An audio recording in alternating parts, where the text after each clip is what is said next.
Hello everyone, audit of banks पे आते दोस्तों एक ऐसा चैप्टर जिसके ऊपर एक डिस्क्रिप्टिव क्वेश्चन हमेशा आता है, कभी दो भी आ जाते हैं और एक एमसीक्यू नॉर्मली देखने को मिलता ही मिलता है, यानी कि औसत 5 से 7 मार्क का इसका वेटेज हो सकता है। वेरी लेंथी चैप्टर, इसलिए बड़ी प्रोबेबिलिटी है कि आप इसको पूरी तरह से पढ़ के शायद ना जाएं। इस कारण से रिवीजन वीडियो और भी यूजफुल हो जाएगा। ड्रोन चार्ट हमारा 100% आईसीआईएसएम को कवर करता है, लेकिन यहाँ पे हम जरूर सिलेक्टिव रिवीजन करेंगे, keeping in mind those particular aspects, emphasising those particular points which are more likely to be asked in the exams. तो ये हमारा थोड़ा सा सिलेक्टिव रिवीजन होगा। सबसे पहले ऑडिट ऑफ बैंक्स में हम शुरुआत करते हैं दोस्तों। लीगल फ्रेमवर्क जो बैंक्स के ऊपर एप्लीकेबल होता है, कभी ये क्वेश्चन आता है तो आपको पॉसिबल एक्ट्स जो बैंकिंग कंपनीज या एंटिटीज पे लग सकती हैं उनकी लिस्ट देना पड़ेगी। ऑब्वियसली रजिस्ट्रेशन होता है बैंकिंग रेगुलेशन एक्ट 1949 में, आईसीआई एक्ट के साथ बना था। Then we have State Bank of India act और सब्सिडरी एक्ट 55 और 59। देन कंपनीज एक्ट, अगर बैंकिंग कंपनी है तो एज इट इज एप्लीकेबल होगा। Banking companies acquisition and transfer of undertakings act, ये याद रख लेना, इसके दो एक्ट है 1970 और 80। ये वही एक्ट है जिसमें इंदिरा गांधी ने नेशनलाइज किया था हमारी बैंक्स को। आरआरबी एक्ट होता है आपका 76, जिसे में आप रीजनल रूरल बैंक्स क्रिएट करते हैं, जिसकी एक स्पॉन्सरर बैंक होती है जिसमें सरकार 35% पैसा कंट्रीब्यूट करती है। ये कुछ कॉमन एक्ट है जो बहुत सारी एंटिटीज पे लगते हैं, including banks like information technology act, prevention of money laundering act, आप अदरवाइज कंपनी लॉ में पढ़ते हैं। Then you have SARFAESI act, credit information company regulation act जिससे सिबिल बनता है आपका, पेमेंट और सेटलमेंट एक्ट जिसमें आपका क्लियरिंग सेटलमेंट सिस्टम चलता है, कोऑपरेटिव बैंक है तो कोऑपरेटिव सोसाइटीज एक्ट। हमारे सिलेबस में सारी तरह के बैंक के ऑडिट्स नहीं है, हम सिर्फ स्टैट्यूटरी बैंक ऑडिट्स की बात कर रहे हैं। एसबीए, जिसमें दो तरह के ऑडिटर्स होते हैं, एक एसबीए स्टैट्यूटरी ब्रांच ऑडिटर और एक एससीए स्टैट्यूटरी सेंट्रल ऑडिटर। ये कॉन्सेप्ट बेसिकली होता है पब्लिक सेक्टर बैंक्स में, प्राइवेट बैंक्स में नहीं होता है। मतलब आप समझिए दोस्तों कि बैंक के केस में अगर आप एक गवर्नमेंट बैंक, जिसे कई बार आप नेशनलाइज बैंक कहते हैं, एसबीआई नेशनलाइज बैंक नहीं है but it is again a public sector bank. In banks में ब्रांच के अलग ऑडिट होते हैं और उनके अकाउंट्स सेंट्रल लेवल पे फिर अलग से कंसोलिडेट होते हैं, इसलिए ब्रांच लेवल पे अलग ब्रांच ऑडिटर अपॉइंट किया जाता है, जैसे एसबीए स्टैट्यूटरी ब्रांच ऑडिटर। और इन सब की रिपोर्ट सेंट्रल स्टैट्यूटरी ही ऑडिटर के पास जाती है, जिसे एससीए स्टैट्यूटरी सेंट्रल ऑडिटर कहा जाता है, जो इनकी रिपोर्ट्स कंपाइल करके फाइनली अपनी रिपोर्ट देता है। जो मेंबर्स के पास जाती है उस रिपोर्ट में सिर्फ एससीए के हस्ताक्षर उसे मिलते हैं। ये कॉन्सेप्ट प्राइवेट बैंक्स पर एप्लीकेबल नहीं है, क्यों? क्योंकि आजकल आईटी सिस्टम्स हैं, उनके सारे अकाउंट सेंट्रल लेवल पे ही बनते हैं। तो जो कंसोलिडेशन होता है नॉर्मली वो हम होल्डिंग और सब्सिडरी का करते हैं, प्राइवेट बैंक में ऐसे ही होता है। लेकिन पब्लिक सेक्टर बैंक में कंसोलिडेशन ब्रांचेस का आईएचओ के साथ होता है और एक होता है सब्सिडरीज के साथ। तो ब्रांच ऑडिट का कॉन्सेप्ट सिर्फ नेशनलाइज बैंक में होता है। हमारे सिलेबस में जो कवर्ड है that is basically branch audit and central statutory audit के प्रोविजंस। बैंकिंग कंपनीज के ऊपर क्या कंपनीज एक्ट का शेड्यूल 3 लगता है? नहीं लगता है। तो इसके ऊपर क्या बैंकिंग रेगुलेशन एक्ट ने कोई फॉर्मेट दिया है? हाँ दिया है। कौन सा फॉर्मेट दिया गया है? तो शेड्यूल 3 यहाँ पर भी है, याद करना आसान हो जाएगा। बैंकिंग रेगुलेशन एक्ट का, जिसमें फॉर्म है बैलेंस शीट का और फॉर्म भी पी&एल का है। इन्हें सेक्शन 143 में अकाउंटिंग स्टैंडर्ड पालन करना होते हैं। 133 के अंतर्गत इन्हें सिर्फ एएस फॉलो करना है, इंडेस इनके ऊपर एप्लीकेबल नहीं है, डिफर्ड है। हालांकि सारी बैंक्स को कह रखा है कि अभी उन्हें Ind AS based alternate financial statement half yearly basis पे प्रेजेंट करके आरबीआई को सबमिट करना होते हैं, ताकि जो प्रिपरेटरी स्टेज है अभी हमारा इंडेस पे शिफ्ट होने का, उसकी तैयारी हमारी अभी से शुरू हो चुकी है, लेकिन पब्लिश करने की कोई रिक्वायरमेंट नहीं है।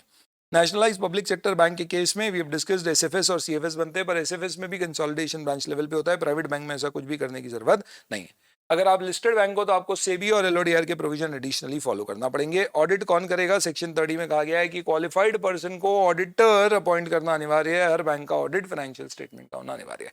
कौन अपॉइंट करता है ऑडिटर? इसके ऊपर कई बार क्वेश्चन पूछ चुके हैं और एमसीक्यू भी आ चुके हैं, बहुत ध्यान से सुन लीजिएगा। इसलिए बैंकिंग कंपनी के केस में एजीएम में ही ऑडिटर अपॉइंट होगा। लेकिन अगर वो नेशनलाइज बैंक के दोस्तों, तो फिर उस केस में the bank concerned with the management और the board of director will appoint the auditor. इन दोनों केसेस में आरबीआई का अप्रूवल लगेगा। आरबीआई का अप्रूवल दो केस में है, तो दो केस में सेंट्रल गवर्नमेंट का अप्रूवल है, विच इज आरआरबी के ऑडिटर में और एसबीआई के ऑडिटर में। एसबीआई का ऑडिटर सीएनडीजी अपॉइंट करता है with approval of central government, और आरआरबी इसका ऑडिटर स्पॉन्सर बैंक अपॉइंट करती है with approval of central government. तो दो केस में आरबीआई, दो केस में सेंट्रल गवर्नमेंट। एसबीआई की सब्सिडरी का ऑडिटर एसबीआई खुद अपॉइंट कर देगा। बाकी इनके अलावा जो नॉर्मल प्रोविजंस हमारे एक्ट वगैरह में दिए हैं वो सब एडिशनली लगेंगे, but you will have to comply with this. ध्यान रखना, एक पब्लिक सेक्टर बैंक का ऑडिट सीएनडीजी नहीं करता है एक्सेप्ट फॉर एसबीआई, जहां पे वो अपॉइंट करता है। That's about it. Statutory audit SBI type की बैंक्स में तो कंपलसरी होता है अपॉइंट करना। नॉर्मली नेशनलाइज बैंक्स में आप स्टैट्यूटरी ऑडिटर देखेंगे, 4 या उससे ज्यादा, मिनिमम 2 एसबीआई कहता है जॉइंट ऑडिटर अपॉइंट करना ही करना पड़ेंगे। ये ऑडिटर अपनी क्या क्या रिपोर्ट देते हैं। तो देखो सबसे पहली चीज समझ लो कि जो ऑडिट रिपोर्ट होगी, अगर आप कोई भी ऑनलाइन एनुअल रिपोर्ट स्टडी करोगे एग्जाम का समय, तो ये सब मत करना, तो आप देखेंगे कि फॉर्मेट वही है जो ऐसे 700 में दिया हुआ है कि audit matter, modifications in report, other matter, supplementary information, 700 series के सारे स्टैंडर्ड आप पे लगेंगे, whether it is nationalise bank और any other bank. Number 1। Number 2, IFC की रिपोर्ट, कंपनीज एक्ट, अगर आप एक बैंकिंग कंपनी है तो कंपनीज एक्ट में आईएफसी की जो रिपोर्ट है वो भी आपको देना होती है, वो भी आपको मिलेगी। कारो इस पर एप्लीकेबल नहीं होता है। इसके अलावा क्योंकि कारो एप्लीकेबल नहीं है तो इनको एक अलग से आरबीआई ने एक बड़ी सी चेकलिस्ट दे रखी है जिसके ऊपर ऑडिटर कमेंट करता है, विच इज नोन एज एलएफएआर। उसके ऊपर अभी आते हैं। बाकी आपको एनुअल रिपोर्ट में एलएफएआर देखने को नहीं मिलेगी। जो देखने को मिलेगा वो एक नॉर्मल 700 सीरीज वाली report along with companies act के सारे पॉइंट्स, अगर वो बैंकिंग कंपनी है, प्लस इंटरनल फाइनेंशियल कंट्रोल्स के भी पॉइंट आएंगे, पर कारो नहीं एप्लीकेबल होती है, बैंक्स पे तो नहीं आएंगी। इसके अलावा इनकी रिपोर्ट में इन्हें क्या देना पड़ता है, तो they will have to basically say first and foremost क्या balance sheet full and fair prepare की गई है और ट्रू एंड फेयर व्यू देती है। सेकंड, क्या ट्रू बैलेंस ऑफ प्रॉफिट और लॉस फॉर द पीरियड आ रहा है। थर्ड, क्या ऑडिटर को सारी इंफॉर्मेशन और एक्सप्लेनेशन मिल गई है। कोई भी बैंकिंग एक्ट के अंतर्गत जो पावर बैंक्स को दिए गए उसके बियॉन्ड तो ट्रांजैक्शन नहीं किए और ब्रांच ऑफिस के रिटर्न्स आ गए हैं, यानी तो very similar to the provisions which are there in the companies act. Additionally यहाँ पे एक स्पेसिफिक आपको डिक्लेरेशन देना पड़ता है कि बैंकिंग कंपनीज के जो पावर्स हैं उसके बियॉन्ड के कोई ट्रांजैक्शंस तो नहीं है। इसके अलावा कोई भी दूसरा मैटर जो आपको सीजी के नोटिस में लाने की जरूरत है आप दे सकते हैं। आरबीआई को सिर्फ एक्सेप्शन रिपोर्टिंग होती है। इसका मतलब आरबीआई को आप रिपोर्ट में सिर्फ कब देंगे, अगर आपको कहीं कोई फ्रॉड मिलता है तो regarding liability of accounting and auditing profession including professional misconduct non disclosure would be applicable in case if you are not reporting frauds to RBI. यानी आरबीआई को सिर्फ फ्रॉड्स या कोई आपको क्वालिफिकेशन मिले तो रिपोर्ट देना है, अदरवाइज नहीं देना है। ऐसे इसका कंप्लायंस आपको करना चाहिए क्योंकि ये भी एक नॉर्मल ऑडिट है। इसके अलावा एक लॉन्ग फॉर्म ऑडिट रिपोर्ट होती है। 30 June of the end of financial year, जो नेक्स्ट 30 जून है, तब तक आपको एलएफआर बना के देनी है। आप इसे मैनेजमेंट को देते हो, मैनेजमेंट इसको डिस्कस करके इसके ऊपर जो भी एक्सप्लेनेशन है उसके comment audit committee of the board, ACB कहते हैं जो ऑडिट कमिटी है, तो बैंक की जो ऑडिट कमिटी है, ऑडिट कमिटी ऑफ बोर्ड को सबमिट की जाएगी। वो इसके ऊपर डिस्कशन करेंगे और फिर आरबीआई को अपने कमेंट्स देंगे। आरबीआई के कमेंट जिस दिन स्टैट्यूटरी ऑडिटर ने एलएफआर दी है उसके 60 डेज के अंदर अंदर आपको आरबीआई को कमेंट देना पड़ेंगे। कमेंट कौन देगा, बोर्ड देगा, आफ्टर कंसल्टिंग विद एसीबी। याद रखिएगा, ज्ञान की बात है। एलएफआर ए सारी बैंक्स के ऊपर एप्लीकेबल है। यू कह सकते हो ये कारोगा प्लेसमेंट है। It's a questionnaire with a lot of questions. Normally इसमें कई सारे सेक्शंस होते हैं। Every bank can have its own format. Usually format में एक सेक्शन होता है एसेट का, एक लाइबिलिटी का, एक प्रॉफिट एंड लॉस का और एक जनरल मैटर्स का। क्वेश्चन के सामने ऑडिटर अपने ऑब्जर्वेशन देता है। नॉर्मली इसमें क्वालिफिकेशंस वाले मैटर नहीं आएंगे क्योंकि वो मैटर अपनी मेन रिपोर्ट में आते हैं। इसमें उन क्वेश्चंस के कैसे क्वेश्चंस होते हैं जैसे क्या कैश को एडिक्वली इंश्योर किया गया है, क्या प्रॉपर सिक्योरिटी में कैश रखी गई है, इंटरनल कंट्रोल्स के नेचर के प्रोविजंस आते हैं। पर मेन रिपोर्ट में यूजुअली इसका रेफरेंस नहीं आएगा क्योंकि ये मेंबर्स को सर्कुलेट एज सच नहीं होता। इसके अलावा अगर आपने कभी बैंक का ऑडिट किया हो, नेशनलाइज बैंक का पर्टिकुलरली, तो आपने देखा होगा कि उनकी जो ऑडिट रिपोर्ट होती है ऐसा लगता है कि कोई थीसिस बनाई है, इतने सारे अनेक्शर्स लगते हैं। तो you have to give a lot of annexures और रिपोर्ट्स। एक तो आईसीओ और एफआर कंपनीज एक्ट के अंतर्गत आपको देना है अगर आप कंपनी हो। LFR you have to submit, but that does not goes to the shareholder, that's a different matter. Then report on compliance of SLR. SLR के ऊपर एक रिपोर्ट बनेगी, statutory liquidity ratio, it is in your syllabus. Treasury operations पे report है। Reconciliation of security पे आपको एक certificate देना पड़ता है कि जितनी सिक्योरिटीज हमने वेरीफाई करी है। देन आरबीआई कई सारे प्रूडेंशियल नॉर्म्स देता है, income recognition, asset classification, provision for bad debts के। इन सारे के कंप्लायंसेस के ऊपर रिपोर्ट बनेगी। कोई सीरियस इरेगुलरिटी नोटिस हुई है, कैपिटल एडिक्वेसी रेशियो का कंप्लायंस, घोष दिलानी कमेटी होती है तो उसकी कुछ एक रिपोर्ट है, स्पेसिफिकली आपको उस पर रिपोर्ट देना पड़ती है। Asset liability management, as in आपकी एसेट लाइबिलिटी लिक्विडिटी मैनेजमेंट कैसा है, credit deposit ratio, corporate governance की रिपोर्ट आपको देना पड़ेगी कंपल्सरली। प्लस कोई भी अगर आपको सब्सिडी वगैरह सरकार से मिली है तो इसकी रिपोर्ट है। ये कुछ एक इलस्ट्रेटिव लिस्ट ऑफ रिपोर्ट है जो अनेक्शर्स के फॉर्म में जाएगी। ये सारी बात हो गई दोस्तों। ए ऑडिटर कौन अपॉइंट करेगा, क्या क्या एक्ट और लॉज उसको पालन चेक करना पड़ सकते हैं ऑडिट के दौरान, रिपोर्ट क्या फॉर्मेट होगा, ऐसे इसका क्या पालन करना पड़ेगा, एलएफआर क्या होती है और एडिशनल क्या अनेक्शर्स आपको रिपोर्ट में देना पड़ते हैं, प्लस फाइनेंशियल स्टेटमेंट का कंटेक्स्ट या फॉर्मेट क्या होता है। बैंक दूसरों से कैसे डिफरेंट होती है, वॉल्यूम ऑफ ट्रांजैक्शन बहुत ज़्यादा होता है, मनी में डीलिंग होती है, आईटी का यूज होता है, वाइड नेटवर्क होता है। SBI would have 8-10,000 branches across India. Of balance sheet item बहुत सारी होती है। नीरव मोदी ने जहाँ पर फ्रॉड किया था, financial guarantees, letter of credits, bank guarantees, ऐसी चीज़ें। कंप्लीशन ऑफ ट्रांजैक्शन कई बार ऑटोमेटेड बेसिस पे होता है एटीएम्स वगैरह में। देन नेशनल और इंटरनेशनल सिस्टम से लिंकेज होता है इसका, बेसिकली आपका जो भीम वगैरह यूपीआई वगैरह है, और बहुत सारी रेगुलेटरी रिक्वायरमेंट्स होती है। इसलिए क्या स्पेशल ऑडिट कंसिडरेशन लगेंगे, रिस्क आपको अलग से समझना पड़ेंगे, स्केल इसकी बड़ी है, आईटी का डिपेंडेंस है, बहुत सारे लॉज हैं, डेवलपमेंट हो रहा है, बहुत सारे बैंकिंग में आप देखते हैं इनोवेशंस आते रहते हैं, टेक्नोलॉजी इवॉल्व करती रहती है। कोई भी ऑडिट होता है तो नॉर्मली वही यूजुअल 5 स्टेप्स जो होते हैं, यहाँ पे भी वही है। यहाँ पे बोला गया पहले इनिशियल कंसिडरेशन करो, फिर अंडरस्टैंडिंग लेके प्लान बनाओ, रिस्क असेसमेंट करके एग्जीक्यूट करो और रिपोर्टिंग प्रिपेयर कर दीजिए। इन सारे पॉइंट्स को आप एक्सप्लेन कर सकते हैं। इसमें मोर इंपॉर्टेंटली आईटी का क्या इन्वॉल्वमेंट है, ये ज़्यादा इंपॉर्टेंट है, क्योंकि 2022 के स्टडी मटेरियल में ये प्रोविजन ऐड किया है, पहले नहीं होता था, तो ध्यान से देख लें। सबसे पहले आपको इंपॉर्टेंस ऑफ आईटी सिस्टम में बैंक से ये पता करना है कि भाई आपकी आईटी पॉलिसी क्या है, डेटा कैसे प्रोसेस होता है, आप कैसे इंश्योर करते हो डेटा की इंटीग्रिटी, कैसे उसका एक्सेस कंट्रोल आप मैनेज करते हो, कभी बैकअप की जरूरत पड़े तो कंटिन्यूटी कैसे होती है। आपका एक अकाउंटिंग मैनुअल होगा जिसके बेसिस पे लोग एंट्री करते होंगे, वो क्या मैनुअल है, कैसे आप अलग अलग अकाउंट हेड्स को, मास्टर फाइल्स को कंट्रोल करते हो, ई बैंकिंग प्रोडक्ट चैनल्स को कैसे रिपोर्ट करते हो। बैंक के केस में एमआईएस रिपोर्ट होती है, एक्सेप्शन रिपोर्ट जनरेट होती है ब्रांच मैनेजर्स वगैरह के लिए कि भाई कहीं कोई डिस्काउंट तो नहीं किया, चार्जेस कम तो नहीं किए गए, तो क्या ऐसी एक्सेप्शन रिपोर्ट है, ये आपके काम भी आ सकती है ऑडिट करने के लिए directly to identify possible red flag areas, and then के अलग अलग इन्फॉर्मेशन क्या क्या जनरेट होती है। The key security control aspect auditor needs to address, तो ऑडिटर को क्योंकि आईटी पे बहुत ज़्यादा डिपेंडेंस है, तो डेफिनेटली उसको कंट्रोल्स का, आईटी कंट्रोल्स का एक असेसमेंट करना पड़ेगा। क्या चीज़ें ऑथराइज ट्रांजैक्शन ही जाएं, सिस्टम कभी भी रीस्टार्ट हो तो कैसे इंश्योर किया जाए डेटा करप्ट नहीं हुआ है, अनऑथराइज चेंजेस कभी भी ना हो, एक्सेस कंट्रोल्स कैसे रेगुलेट किए गए हैं, डेटा का सेग्रीगेशन ऑफ ड्यूटीज कैसे होता है, ऑथेंटिकेशन कैसे मैनेज होगा, प्रॉपर अकाउंटिंग और ऑथराइजेशन होना चाहिए, एक्सेप्शनल रिपोर्ट्स जनरेशन प्रॉपर होना चाहिए, उस पर एक्शंस लिए जाना चाहिए, अकाउंट मास्टर्स में कोई छेड़खानी तो नहीं हुई है, सारे जनरल लेजर कोड्स जो बनाए गए सिस्टम में एचओ ऑथराइज्ड है, कोई भी ब्रांच अपने लेवल पे कोई नया कोड नहीं क्रिएट कर सकती है, और जनरल लेजर के बैलेंसेस आपको टैली करना पड़ेंगे। ये मेरे बोलने से आपने सुना, थोड़े बहुत पॉइंट ज़्यादा जाएंगे, कभी आया तो आप इस तरह से कोड कर पाएंगे।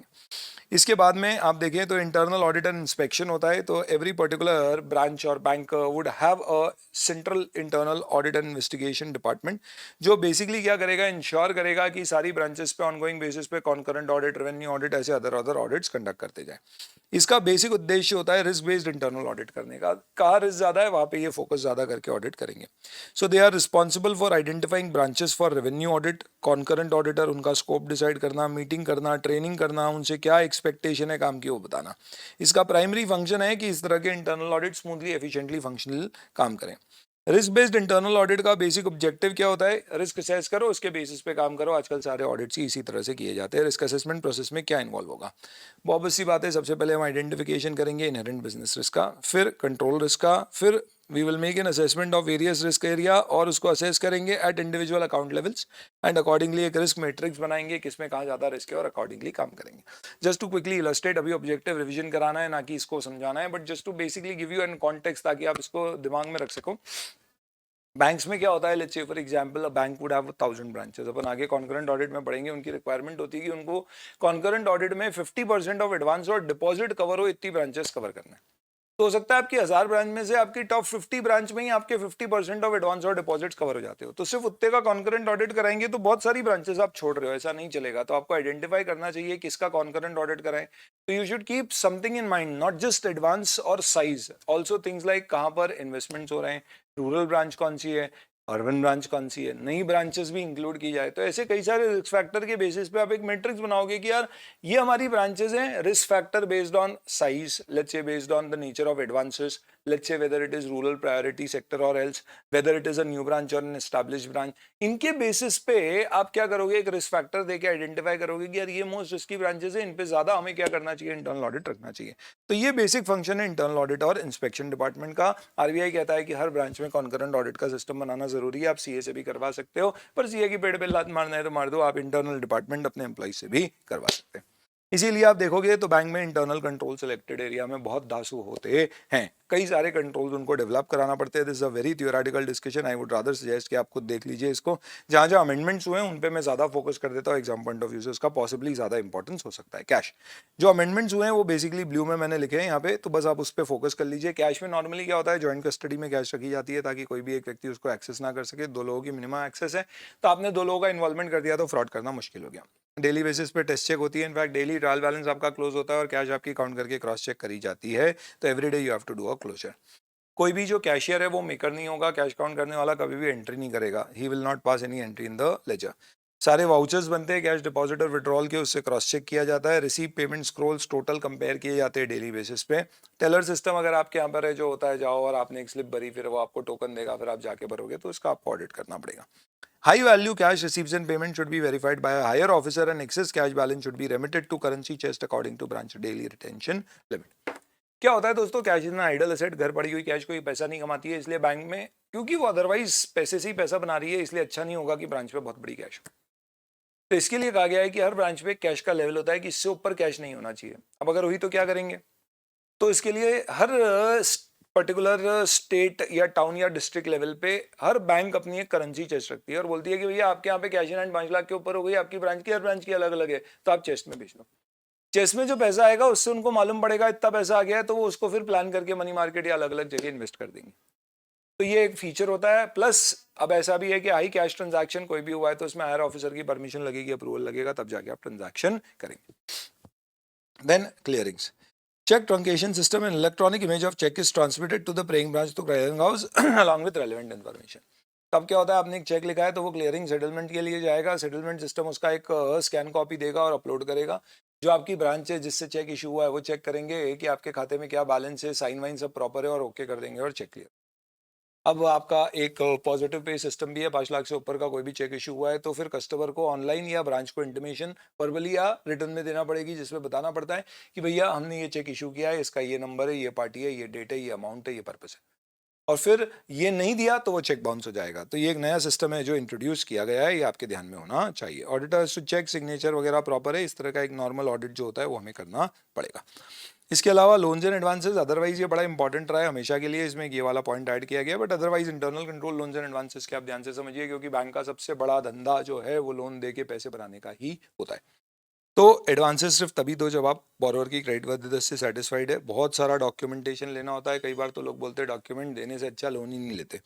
देन सफिशिएंट मार्जिन रखना पड़ता है, ऐसा नहीं है 100 करोड़ की आपको असेट खरीदने के लिए पूरा 100 करोड़ का लोन देना है, आप कुछ ना कुछ मार्जिन रखेंगे। ऐसे ही बैंक गारंटी वगैरह इशू करते हैं तो कोई मार्जिन लेते हैं, वो आपको चेक करना है।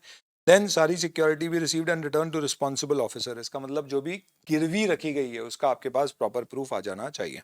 अगर कोई गिरवी रखी हुई एसेट को आपको चार्ज क्रिएट करना है, रजिस्टर करना है, इक्विटेबल मॉर्गेज नहीं, अगर रजिस्टर्ड मॉर्गेज है तो फिर वो भी आप चेक करें। All accounts which exceed the sanction limit और drawing power of otherwise irregular should be brought to notice of management और एचओ रेगुलरली। ये एंटरप्राइज रिस्क मैनेजमेंट का सिस्टम है कि कोई भी खाता एनपीए की तरफ जा रहा है तो उसमें एक एस्केलेशन मैट्रिक्स होना चाहिए कि वो सही जगह पहुंच जाए, ताकि उस पर्टिकुलर बोरोवर को कोई भी ब्रांच लोन ना दे और उसके ऊपर स्ट्रिक्ट एक्शंस इनिशिएट जो करना है वो टाइमली बेसिस पे कर सके।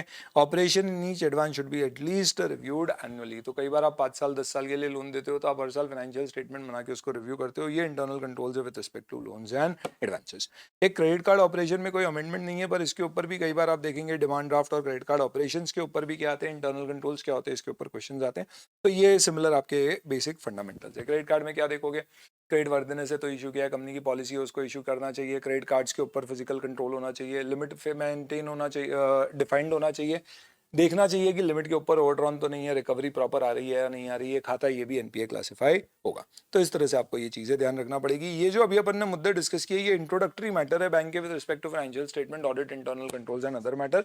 अब इसके बाद सारे टॉपिक्स पे अपन क्या डिस्कस करने वाले, we are going to discuss audit कैसे होता है। चलिए दोस्तों, अब आप समझना, जब आप एक बैंक के ऑडिट की बात करोगे तो क्या क्या एरियाज हैं जिसका आपको ऑडिट करना पड़ेगा। सबसे पहले, क्योंकि बैंक का एक स्पेशल पावर है जो किसी के पास नहीं होता है, वो है जनता के पैसे जब चाहे तब जनता बैंक में जमा कर सकती है और निकाल सकती है, जिसे बोलते हैं डिमांड डिपॉजिट। या जनता चाहे तो एक फिक्स समय के लिए एफडी रिकरिंग डिपॉजिट में पैसा डाल सकती है, जिसे भी वो चाहे तो बीच में तोड़वा सकती है, टर्म डिपॉजिट्स ये बैंक एक्सेप्ट करती है। तो ऑब्वियस सी बात है कि जब चाहे जनता इसे वापस मांग सकती है, तो बैंक की लिक्विडिटी हमेशा मेंटेन्ड होना चाहिए। तो सबसे पहले हम पढ़ेंगे लिक्विडिटी बैंक मेंटेन करे, इसके लिए आरबीआई के सीआरआर और एसएलआर, कैश रिजर्व रेशियो और स्टैट्यूटरी लिक्विडिटी रेशियो रिक्वायरमेंट्स होती है, जो ऑडिट करने की जिम्मेदारी central statutory auditor and branch auditor की होती है। वो कैसे होता है, उसके क्या फीचर्स। फिर अपन balance sheet P and L का ऑडिट करेंगे, तो बैलेंस शीट में मेजरली हमारा ऑडिट होगा कैश और बैंक, इन्वेस्टमेंट्स, एडवांसेस और कंटिंजेंट लायबिलिटी, ये 4 मुख्य एरिया हैं। इसके अलावा बाकी जितनी सारी बातें हैं, जैसे कि फॉर एग्जांपल हो सकता है कि आपकी अदर असेट्स भी आ रही हों, like loans given, advances, in fact loans given or borrowings or money with RBI or other bank balances, loans given other than to customers. तो ये मिसलेनियस आइटम है, these are not very critical और important. तो ये balance sheet की items का audit हो गया। इसमें हमारा मेजॉरिटी समय जो जाने वाला है that is going to be on discussion on advances, क्योंकि वही सबसे बड़ी एसेट होगी बैंक की और मेजर इनकम का source which is interest income. Most important for your exams in this is advance, investment and contingent liability. फिर अपन आएंगे P&L आइटम पे, जहां पे हम डिस्कस करेंगे प्रॉफिट और लॉस इंटरेस्ट, बेसिकली आप जो डिपॉजिट पे दोगे और जो आपको मिलेगा। तो ये P&L आइटम्स का आपका चेक हो गया। और फिर कुछ स्पेशल सन्ड्री मैटर्स और कॉन्करेंट ऑडिट, ये सब कवर करके आपका पूरा ऑडिट यहाँ पे डिस्कस हो जाता है। सबसे पहले अपन SLR और CRR की बात करते हैं। आप यूँ समझिए दोस्तों कि अपन कई लोगों से पैसे लेते हैं, क्योंकि अपना काम है लोगों के पैसे लेना, उनको ब्याज देना और इसे कहीं लगा भी देते हैं। तो हमारे कई सारे यार दोस्तों से मैं पैसे लेता हूँ और काफ़ी रिलायबल एज सच, आप सब स्टूडेंट से भी मैं पैसे लेता हूँ, कहीं लगाता हूँ, आपको रिटर्न देता हूँ और आपको लगता है रिलायबल है सर, तो आप दे भी देते हैं। मैंने कहा आपको जब पैसे वापस चाहिए आप मुझसे मांग सकते हो, कोई दिक्कत नहीं। और आप लोग पैसे इसलिए भी देते हैं क्योंकि आपने आज पैसे मांगे तो मैं आपको हाथों हाथ लौटा भी देता हूँ। अब आप समझिए कि मैंने ऐसे 1000 अलग अलग बच्चों से पैसे थोड़े थोड़े जिसकी जितनी इच्छा है कुछ रेट ऑफ इंटरेस्ट पे लिए, और जो जब मांगेगा मुझे लौटाना पड़ेगा। तो क्या लगता है कि अगर सपोज 1000 लोगों से एक एक रुपया लेके 1000 रुपये आए तो पूरे इस 1000 रुपये को मैं कहीं इन्वेस्ट कर दूं, गलत हो जाएगा। क्योंकि मुझे मालूम है ऑन एन एवरेज 2-4 लोग तो रोजाना बेसिस पे पैसे मांगने आ ही जाते हैं। तो I have to maintain some cash at least, let's say for example 4%, अगर 4% लोग आते हैं नॉर्मली, और आरबीआई समय के साथ साथ ये परसेंट वेरी कर सकता है 5, 6, 3। तो मैंने कहा कि जितना पैसा मैंने लोगों से उधार लिया उसका 4% तो मेरे पास कैश होना चाहिए, या तो कैश इन हैंड या विद आरबीआई, ताकि जब भी जरूरत पड़े मैं इमीडिएटली आपको लौटा सकूं। पर मुझे लगता है कि यार कभी कोई आसमानी सुल्तानी आ गई और एकदम से कोई रिसेशन या ऐसा कोई बम बम गिर गया तो लोग डरेंगे और एकदम से पैसे मांगेंगे। तो कैश इन हैंड नहीं, पर कुछ ऐसी जगह पैसा होना चाहिए जो लिक्विड है कि मैं चाहूं तो उसको मैं लिक्विडेट करके पैसा बना सकूं। और ये लिक्विड एसेट्स भी सेफ टाइप की होना चाहिए, ऐसा नहीं स्टॉक मार्केट में लगा दिया, क्योंकि ऐसी सिचुएशन में मार्केट भी एकदम गिर सकता है। I should invest some of my money apart from my cash in either cash और सम अनएनकम्बर्ड सिक्योरिटीज, बिना गिरवी रखी हुई government securities, approved security, safe security. इसे कहते हैं स्टैट्यूटरी लिक्विडिटी रेशियो। ये दोनों का परसेंट आरबीआई समय समय पे चेंज करता है, नॉर्मली 4 और 18 से 25 के बीच होता है सीआरआर और एसएलआर। और ये परसेंटेज लगाना किस पे होता है? The amount of outstanding demand and term liabilities of the bank, which is nothing but the money which the banker has taken from the customers. Exam में क्वेश्चन जो आता है वो नॉर्मली आता है कि इन डिमांड और टर्म लायबिलिटी में क्या चीज शामिल नहीं या शामिल होना चाहिए। पहले ये समझाता हूं फिर मैं बताता हूं इसका ऑडिट कैसे करते होंगे। ये 5 चीजें हैं जो डिमांड और टर्म लायबिलिटी में शामिल नहीं होगी। आपका paid up share capital, reserves, आपने कोई आरबीआई से लोन लिया है, रीफाइनेंस कराया है, तो ये सब आपकी डिमांड टर्म लायबिलिटी में नहीं आएगा। सेकंड, कोई अगर आपकी बैड डेट्स रिकवर हुई है तो ये आपकी डिमांड टर्म लायबिलिटी में नहीं आएगा। लोगों से आपने जो पैसे दिए थे वो वापस आ गए, तो सर ये तो इनकम बुक हो गई। तो क्या होता है नॉर्मली जब भी कोई रिकवरी होती है तो इसे इनकम बुक करने की बजाय कुछ समय तक हम उसे सस्पेंस अकाउंट में क्रेडिट करके रखते हैं, बैंक टू सस्पेंस, और फिर हम बाद में डिसाइड करके अलोकेट करते हैं कि यार इस पैसे में से कितने इंटरेस्ट की रिकवरी है, कितनी प्रिंसिपल की। तो जब तक ये सस्पेंस में पड़ा हुआ है तब तक ये लायबिलिटी में आ रहा है, पेंडिंग अलोकेशन। तो इसे डीटीएल के बैलेंस में शामिल नहीं करना है। क्यों? क्योंकि ये आपका पैसा है, आपको लौटाने की जरूरत नहीं। इसी तरह से कई बार ऐसा होता है कि आपको सस्पेंस अकाउंट में, let's talk about another suspense nature of account, unadjusted deposits, dividend वगैरह का कस्टमर के बिहाफ पे पैसा आया है, मुझे कस्टमर को लौटाना है, तो इसको मैंने अभी पेंडिंग रखा है, तब तक सामने वाला आएगा मैं दे दूंगा। तो ये पैसे भी आपको डीटीएल में शामिल नहीं करने हैं। कई बार आपको कोई एडवांस मिलता है अगेंस्ट एलसीज, इंपोर्ट बिल्स, या मार्जिन मनी के फॉर्म में, ये भी आपकी लायबिलिटी नहीं है, क्योंकि ये सिक्योरिटी के फॉर्म में आपने लिया, बैंक गारंटी इशू की, तो सिक्योरिटी के फॉर्म में आपने कुछ पैसे ले रखे, इन्हें डीटीएल में शामिल नहीं करना है। पर ध्यान रखना इसमें करेक्शन है, following have not been excluded मतलब इसे डिटेल में शामिल करना है। आपस में जो अपनी ब्रांचेस हैं उसके जो बैलेंसेस में नेट क्रेडिट बैलेंस अगर कोई बचा है, ये नॉर्मली कब बचेगा? सपोज फॉर एग्जांपल एक ब्रांच में आपने 100 रुपए देके एक डीडी बनवाया आईसीआई दिल्ली को देने का, ब्रांच एंट्री करेगी cash account debit to Delhi branch, क्योंकि दिल्ली ब्रांच के पास जब आईसीआई डीडी देगी तो दिल्ली ब्रांच को टू कैश करना पड़ेगा, पैसे देना पड़ेंगे, और वो डेबिट करेगी इंदौर ब्रांच को और खाता जीरो हो जाएगा। 100 कस्टमर से मिले, 100 आईसीआई को दे दिए, बैलेंस जीरो हो गया, कमीशन जो भी था अलग से वो कमा लिया। पर जब तक आईसीआई रिकवर नहीं करेगा तब तक ये 100 रुपए जो मुझे मिले ये लाइबिलिटी और ये दिखेंगे दिल्ली ब्रांच के नाम से, क्योंकि इंदौर ब्रांच ने जब पैसे लिए थे 100 का डीडी बनाने के तो क्रेडिट दिल्ली ब्रांच को किया था, ना कि आईसीआई को, क्योंकि आईसीआई के नाम पे डीडी बनाए पर drawn on let's say for example Delhi branch है तो मैं दिल्ली ब्रांच को क्रेडिट कर। तो साल के अंत में जितने लोगों ने डीडी एन कैश नहीं कराए वो पैसे देना बाकी है, तो ये मेरी लाइबिलिटी और ये मेरा लौटाना जरूरी है, इसलिए इसे डिटेल में शामिल किया जाएगा। Similarly borrowing from abroad by banks in India are also liabilities to others. और नोस्ट्रो अकाउंट वोस्ट्रो अकाउंट अपन देखेंगे, इसमें कोई पेंडिंग क्रेडिट बैलेंस है तो ये शामिल करना होगा, ये डिटेल में शामिल होगा। एग्जाम में क्वेश्चन आता है क्या शामिल होगा, ये होना चाहिए, ये सब नहीं होगा। अब आपको चेक कैसे करना है, तो अब आप देखिए बैंक के डिटेल तो रोज चेंज होगी, इस हिसाब से उसको कैश कितनी रखनी है और स्टैट्यूटरी लिक्विडिटी रेशियो में कितने इन्वेस्टमेंट रखने हैं ये भी चेंज होते रहेगा। तो इसके लिए आरबीआई आपसे फ्राइडे रिपोर्टिंग मांगता है। फ्राइडे को आपकी डिमांड टर्म लाइबिलिटी और आपका numerator cash, income, deposits, investments आपके कितने कर रखे इसकी डिटेल आपसे रिटर्न के माध्यम से ली जाती है। तो नेशनलाइज बैंक में क्योंकि डेटा ब्रांच का ब्रांच लेवल पे मेंटेन होता है तो हर ब्रांच को फ्राइडे क्लोजिंग करके एक रिपोर्ट बना के एचओ को देना होती है। एचओ उसे कंसोलिडेट करके ये रिपोर्ट आरबीआई को देता है। ये रेशियो आपको सेंट्रल लेवल पे मेंटेन करना है बैंक एज होल पे, ना कि ब्रांच लेवल पे। तो यहाँ पे सेंट्रल ऑडिटर क्या करता है, रैंडम बेसिस पे साल की 12 डेट लेता है, 12 महीने की 12 डेट, यानी हर महीने की एक डेट। इसमें फ्राइडेज एक्सक्लूड किए जाते हैं, बाकी सारे वीकडेज दो दो कवर किए जाते हैं। तो कोई भी 2 संडे, 2 मंडे, 2 ट्यूसडे, ऐसे 12 डेट्स ली जाती है। और ये 12 date randomly statutory auditor select करके ब्रांच ऑडिटर को देता है और बोलता है इन 12 डेट पे जो ब्रांच ने हमें रिटर्न एचओ को दिया था, जिसमें उसने बताया था कि हमारी ब्रांच में इतनी डिमांड टर्म लायबिलिटी, इतनी कैश, इतने अप्रूव्ड इन्वेस्टमेंट्स हैं, आप चेक कर लो उसके रिकॉर्ड से कि ये सही है या नहीं।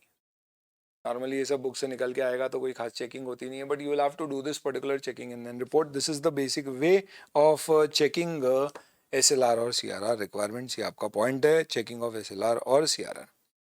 इसमें आपको एक चीज़ और ध्यान रखना है डिमांड टर्म लाइबिलिटीज़ में, क्योंकि आपने लोगों से लोन दिए हैं तो उस पर ब्याज देने की आपकी जवाबदारी होगी, तो डिटेल में आपको अक्रूड इंटरेस्ट शामिल करना पड़ेगा। You will have to see whether interest accrues on daily basis और नॉट, क्योंकि जितना इंटरेस्ट आप अक्रू करोगे अकॉर्डिंगली उसके बेसिस पे डिनोमिनेटर बढ़ेगा और न्यूमरेटर की रिक्वायरमेंट बढ़ेगी। तो भले ही आप इंटरेस्ट पे मंथली या हाफ ईयरली बेसिस पे करते होगे, बट इस कैलकुलेशन के लिए आपको कैलकुलेशन डेली बेसिस पे करना पड़ेगा।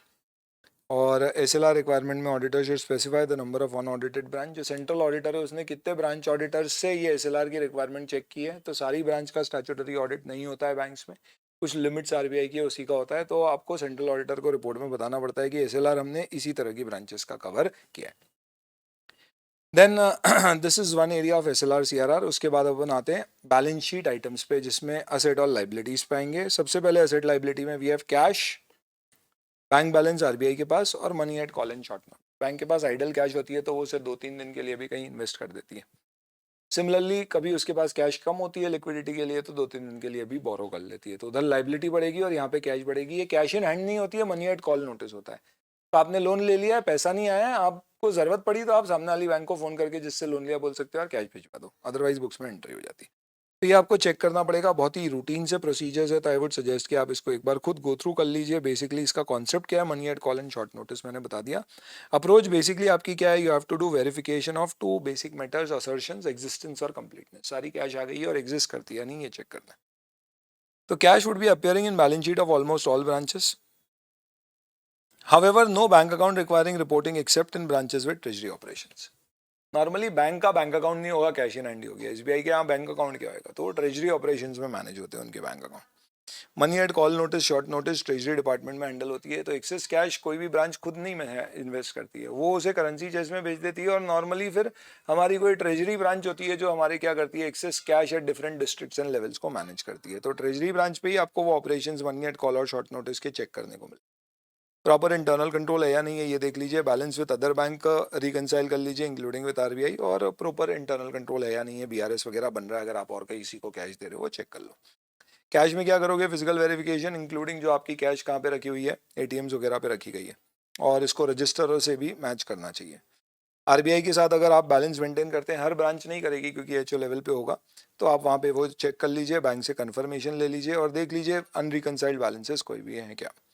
कहा गया है कोई भी क्रेडिट डेबिट एंट्री जिसमें 15 दिन से ज़्यादा अनरिस्पॉन्स रहा है तो that is something which is critical, auditor उसको फोकस करके हाईलाइट करेगा अपनी रिपोर्ट। अदर देन आरबीआई के पास अगर आपका बैलेंस है तो वापस से रिकंसिलिएशंस ले लीजिए और देख लीजिए पैसे का लेन देन प्रॉपर है। लार्ज ट्रांजैक्शन में देख लीजिए कोई भी ट्रांजैक्शन विंडो ड्रेसिंग तो नहीं है, सिर्फ दिखावे का जर्नल एंट्री तो नहीं। Money and call and short notice जहाँ पे भी जो ब्रांच मेंटेन करती है प्रॉपर ऑथराइजेशन है, वेरीफाई कर लीजिए, सर्टिफिकेट्स देंगे तो आप इन्वेस्ट करोगे तो सर्टिफिकेट मिलेंगे, एग्रीगेट बैलेंस चेक कर लीजिए और रीपेमेंट्स वगैरह हैं या नहीं वो देख लीजिए। बस पढ़ दिया मैंने, कुछ खास नहीं है। Investment is another good area of branch जिसके ऊपर एग्जाम में क्वेश्चन आ सकता है। अगर ब्रांच इन्वेस्टमेंट करती है, नॉर्मली हर ब्रांच इन्वेस्टमेंट नहीं करती, स्पेसिफाइड ब्रांचेस होती है जो बैंक के बिहाफ पे सारे इन्वेस्टमेंट्स करती है। आपको क्या चेक करना है, तो ऑब्वियस सी बात है अगर बैंक इन्वेस्टमेंट कर रही है, लार्ज सेल होगा तो बड़े इंटरनल अच्छे कंट्रोल्स होना चाहिए। आपके इंटरनल कंट्रोल इवैल्यूएशन करना होगा। नॉर्मली इनकी एक इन्वेस्टमेंट पॉलिसी होगी, एक एसेट लायबिलिटी कमेटी या इन्वेस्टमेंट कमेटी होगी जो सारे डिसीजंस लेंगे। आरबीआई की गाइडलाइंस होती है कि बैंक कितना पैसा कहाँ इक्विटी मार्केट में, अदर मार्केट में लगा सकती है, लिमिट्स होती हैं तो आपको वो देखना है, प्लस पॉलिसी में आपको कंट्रोल्स चेक करने, ऑब्जेक्टिव्स चेक करने। नॉर्मली ये डिपार्टमेंट अलग ही होता है, यानी नॉर्मल ब्रांचेस में इन्वेस्टमेंट्स नहीं होते हैं, सेग्रीगेटेड होता है। जितने भी आपके इन्वेस्टमेंट्स आरबीआई के पास किए गए हैं उसमें आरबीआई आपको क्या करती है, तो एक सब्सिडरी जनरल लेजर होता है विद पब्लिक डेट ऑफिस। जैसे रेपो, रिवर्स रेपो जो बॉन्ड्स होते हैं, तो बॉन्ड्स रेपो आरबीआई इशू करती है, आप खरीदते हो तो इसमें आरबीआई आपको ब्याज देती है। तो एक्चुअल फिजिकल बॉन्ड्स नहीं मिलता है, ये डीमैट में भी नहीं होता है, ये आरबीआई का खुद का एक लेजर होता है पब्लिक डेट ऑफिस का, वहाँ पे एंट्री हो जाती है, आप उसको एक्सेस कर सकते हो और उससे क्रॉस चेक कर सकते हो आरबीआई के लिए। अदरवाइज दूसरे जो भी इन्वेस्टमेंट्स हैं उनकी आप क्या कर सकते हो, ओनरशिप के लिए उसकी सिक्योरिटीज चेक कर सकते हो, मे बी एक तो ब्रोकर नोट देख लेना, और डीमैट है तो डीमैट के खाते से देख लीजिएगा। तो फिजिकल वेरिफिकेशन ऑफ स्क्रिप्ट्स आपको करना पड़ेगा। आरबीआई के पास है तो वो पब्लिक डेट ऑफिस से वेरीफाई हो जाएगा। किसी थर्ड पार्टी बैंक के पास है, जैसे बैंक रिसिप्ट वगैरह होती है, तो वो बैंक से आप वेरीफाई कर सकते हो। प्रॉपर ट्रांसफर डीड्स आपके नाम पे होना चाहिए, कब, अगर आपने कोई भी ट्रांसफर किया और उसका अभी ट्रांसफर पेंडिंग है। वैल्यूएशन आपको कैसे चेक करना है, तो आरबीआई अकाउंटिंग प्रिस्क्राइब करती है। यहाँ पे भी normally held to maturity, available for sale और हेल्ड फॉर ट्रेडिंग, तीन कैटेगरी होती है। 90 दिन में आप जिनमें ट्रेड करते हो हेल्ड फॉर ट्रेडिंग है, उसे फेयर वैल्यू पे मेजर किया जाता है। जिसे आप मैच्योरिटी तक रखोगे, रिडम्पशन तक, वो held for trading, sorry held to maturity है, उसे कॉस्ट पे कैरी किया जाएगा, कोई इंपेयरमेंट लॉस है तो बुक किया जाएगा। इसके अलावा बाकी सबको अवेलेबल फॉर सेल बोलते हैं।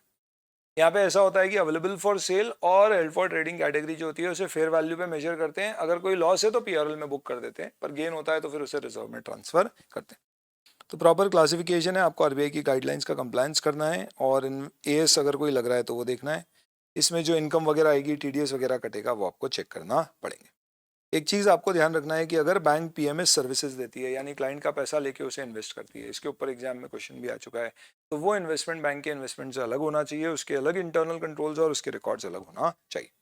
सिमिलरली अगर बैंक ने किसी और कॉन्स्टिट्यूएंट यानी कि किसी और के बिहाफ पे कोई इन्वेस्टमेंट्स कर रखे हैं तो फिर वो भी सेपरेट होना चाहिए। तो खुद के इन्वेस्टमेंट अलग, पोर्टफोलियो मैनेजमेंट क्लाइंट के अलग, और किसी और के बिहाफ पे एज नॉमिनी इन्वेस्टमेंट किए तो वो अलग होना चाहिए। आरबीआई कहती है कि अगर पीएमएस सर्विसेज है तो उसका सेपरेटली आपको ऑडिट कराना पड़ेगा, किससे, एक्सटर्नल ऑडिटर से। तो उसके सारे इन्वेस्टमेंट की भैया आपने एज पर जो पॉलिसी आपकी पीएमएस की जो आपने कमिट किया था कस्टमर को, उसके हिसाब से यानी उसका सेपरेट ऑडिट करवाइए और उसकी रिपोर्ट दिलवाइए। कोई भी इन्वेस्टमेंट आपको क्लासिफाई करना है from available for sale to held to maturity category, तो बोर्ड के अप्रूवल से ही होगा। इसके अलावा कोई क्लासिफिकेशन है तो आपने इंटर में पढ़ा होगा, उस पर रिस्ट्रिक्शन होते हैं, ईयरली आप नहीं, इजीली आप नहीं कर सकते। Plus you should do half year review of your investment portfolio कि आपकी जो इन्वेस्टमेंट्स हैं क्या वो आपकी ओवरऑल पॉलिसी के अंतर्गत हो रहे हैं या नहीं हो रहे हैं। ये हमारा बैंक ऑडिट का एक पार्ट हो जाता है इन्वेस्टमेंट्स का। और अब सबसे बड़ा पार्ट अब आपके सामने आएगा, which is basically audit of advances. चले दोस्तों, अब आते हैं अपन सबसे क्रिटिकल इंपॉर्टेंट डिस्कशन, एडवांसेस। बहुत सारे डिस्कशन करते हैं एडवांसेस में। सबसे पहले एडवांस का मतलब क्या होता है, बैंक जो पैसे लोगों को देती है उधार के फॉर्म में, उसे बोलते हैं एडवांस। तो normally advance is an asset, loan शब्द यूज किया जाता है जब अपन लेते हैं, तो जो सामने वाले के लिए लोन है, बैंक के लिए asset, that is advance. Advance में आप एक ब्याज चार्ज करोगे जो आपकी इनकम है, प्रोवाइडेड सामने वाला रीपे करते रहे, आप अक्रूवल बेसिस फॉलो करोगे। पर अगर रीपेमेंट रेगुलर नहीं है बैंक के केस में, 90 डेज से ज्यादा, मोर देन 90 डेज, अगर कोई भी प्रिंसिपल इंटरेस्ट या चार्ज ड्यू होने के बाद अनपेड रहता है तो 91st डे पे खाता नॉन परफॉर्मिंग एसेट क्लासिफाई होता है। इसके 3 इंपैक्ट होते हैं। पहला, आज के बाद से इस पे अक्रूवल बेसिस पे इनकम बंद, जब तक ये परफॉर्मिंग वापस ना हो जाए, जो कि हो सकता है रेगुलर होने पे। अदरवाइज अब जब पैसा मिलेगा ब्याज का तभी इनकम बुक होगी। बैंक के पास पॉलिसी होती है कि पैसा मिले तो पहले प्रिंसिपल या पहले इंटरेस्ट जहां चाहे एलोकेट कर सकती है। नॉर्मली बैंक इंटरेस्ट के अगेंस्ट पहले एलोकेट करती है। That's another aspect. दूसरा, क्योंकि ये लोग पैसे रेगुलरली नहीं दे रहे तो चांस है बैड डेट होने के, तो आपको प्रोविजन फॉर बैड डेट बनाना पड़ेगा। और तीसरा, अभी तक अगर आपने इसमें कोई इनकम अक्रूवल बेसिस पे इंटरेस्ट की बुक करी है और वो अभी तक पे नहीं हुई है तो बेहतर है आप उसे रिवर्स कर दो। इसे कहा जाता है रिवर्सल ऑफ इनकम। ये 3 इंपैक्ट जो आप दे रहे हैं, this is as per RBI prudential norms on income recognition and asset classification, IRAC. It is also relating to classification of advances between performing and non-performing. अब इसमें जितना एडवांस पुराना होते जाएगा उस पर प्रोविजनिंग उतनी बढ़ती जाएगी। तो asset classification between non performing asset is further सब क्लासिफाइड एज सबस्टैंडर्ड, डाउटफुल और लॉस। जो आपने इंटरमीडिएट में देखा होगा, उसकी प्रोविजनिंग हमें यहाँ पढ़ने की जरूरत नहीं है, रेट क्या है किसके, बट समय के साथ साथ इस पर प्रोविजन बढ़ते जाएंगे। ये सब चेक करने के लिए शुरुआत कहाँ से होना चाहिए? We will first start with कि अगर हमने एडवांसेस दिए हैं तो हमें इंटरनल कंट्रोल्स इवैल्यूएट करना पड़ेंगे। इंटरनल कंट्रोल प्राइमरीली आप यूँ सोचो कि अगर कोई भी एडवांस दिया जा रहा है तो बैंक की खुद की एक क्रेडिट अप्रेजल की डॉक्यूमेंट पॉलिसी होती है कि कोई भी एप्लीकेशन आए तो इन मापदंडों पे हमें चेक करना है। तो आप चेक करो क्रेडिट अप्रेजल पॉलिसी के अगेंस्ट सब चेकिंग हुई है या नहीं। फिर अप्रूवल जो देने वाली अथॉरिटी है उसकी लिमिट्स होती है, ब्रांच मैनेजर की, रीजनल ऑफिसर की, इन सब की लिमिट्स होती है, विद इन दैट ही दिया गया। लोन के कई सारे डॉक्यूमेंट लगते हैं, वो हमारे पास आए या नहीं आए, और जो भी टर्म्स हैं बैंक की with respect to sanction letter में जो दी जाती है एंड यूज ऑफ फंड्स किस पर्पस के लिए दे रहे हैं, उसका कंप्लायंस हुआ या नहीं। उसके बाद आपको गिरवी रखी जो सिक्योरिटी है उसका वैल्यूएशन, रजिस्ट्रेशन ऑफ चार्ज वगैरह करना पड़ेगा, और फिर ऑपरेशंस आपको बुक्स में अकाउंटिंग करके अकाउंट्स के ऑपरेशन रिव्यू करने और समय समय पे अकाउंट्स को रिव्यू करते रहना है, कहीं नॉन परफॉर्मिंग तो नहीं हो गया। इसके अलावा ऑडिटर क्या सब्सटेंसिव प्रोसीजर्स लगाएगा? तो सीबीएस यानी कोर बैंकिंग सिस्टम में master data, rate of interest वगैरह सही अपडेट हुआ है ये चेक कर लीजिए। नॉर्मली एक कस्टमर कितने लोन लेगा वो सब एक कस्टमर आईडी से टैग होते हैं, इसका कारण आप एनपीए क्लासिफिकेशन में समझेंगे। सारे बड़े एडवांसेस जो कि डिफाइंड होते हैं कुछ लॉजिक्स पे, उसको आपको चेक करना चाहिए। प्रॉब्लम अकाउंट क्या क्या चेक करोगे आप? तो इसमें बेसिकली सब्सटेंसिव प्रोसीजर में सारे बड़े खाते, जो खाते एनपीए हो सकते हैं या हो चुके हैं या जिनमें रीस्ट्रक्चरिंग हुई है, या जिस पे ऑडिटर ने कभी नेगेटिव रिमार्क कॉन्करेंट ऑडिटर या पास्ट ऑडिटर ने दिया है, या जो क्विक अर्ली मोर्टालिटी ये अकाउंट्स हैं जिसमें आपको लग रहा है कि लोन देने के 12 महीने के अंदर अंदर ही खाता एनपीए हो गया।